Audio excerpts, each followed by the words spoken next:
Hi, welcome to another episode with the 486.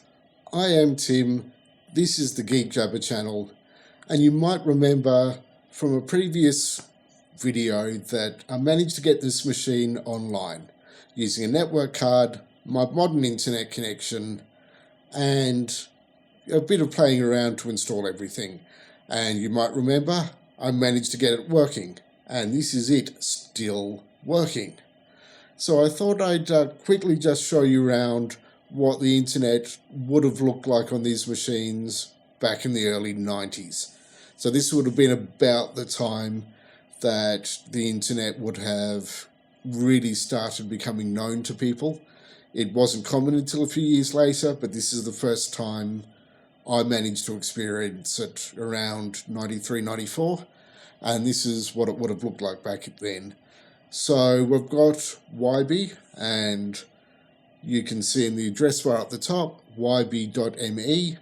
This is a search engine specifically designed for vintage websites, so websites that would work well with older browsers. That doesn't necessarily mean the content is from the 90s, it's just stuff that works with these older browsers. So I thought we'd have a quick trip and see what we can find in terms of web pages that might still be there. So we'll start with something that would be period appropriate. So we're using a 486, and around this time, this is when the first Intel Pentiums would have started becoming available, about 93, 94. So let's do a search for Intel Pentium. And yeah, this is sort of typical of the performance that you would have got with these old machines. It might have been even worse because they were on dial-up rather than broadband.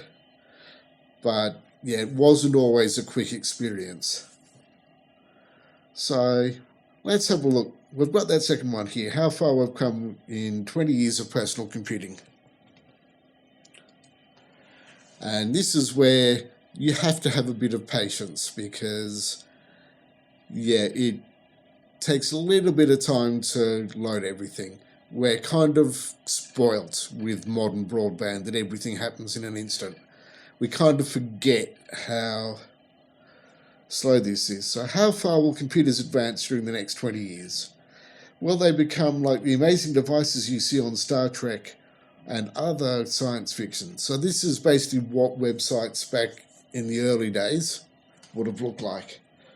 So very little in the way of graphics because graphics weren't really heavily utilized just because you had really slow connections and really slow computers. I'm just going to scroll through it just so you can get a general sense of what it would have looked like. And of course, no scroll wheels back then.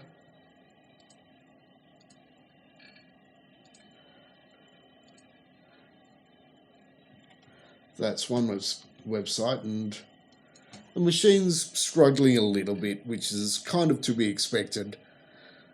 So we'll go back, see if we can find another site to have a look at that might be a little bit different.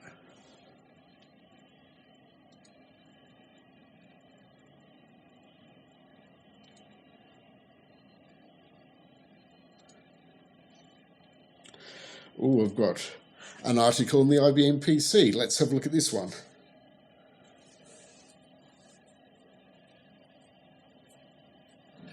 And again, we just have to be a little bit patient. So this is obviously Computer Closet Collection. When this loads, I suspect this might be a guy showing off his old computer collection.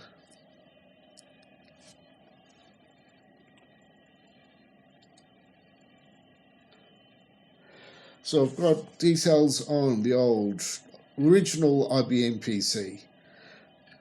So a bit pricey, $3,000 US with one floppy drive and a massive 64 kilobytes of memory, running an Intel 8088 at the lightning speed of 4.77 megahertz.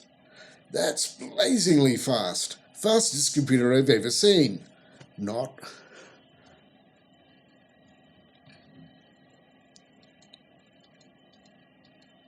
And up here you have a lovely image of it. Now, this is the thing to notice with this as well. I'm running this video card in 64,000 color mode, which is quite a lot for a machine of this vintage. Most of the time you'd be running 256 or colors or 16. So this is right in the cusp when we were starting to get video cards with decent color depth.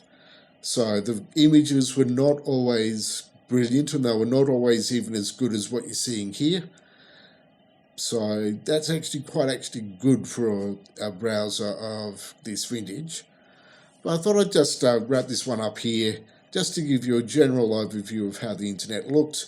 Very simple, very primitive, very slow.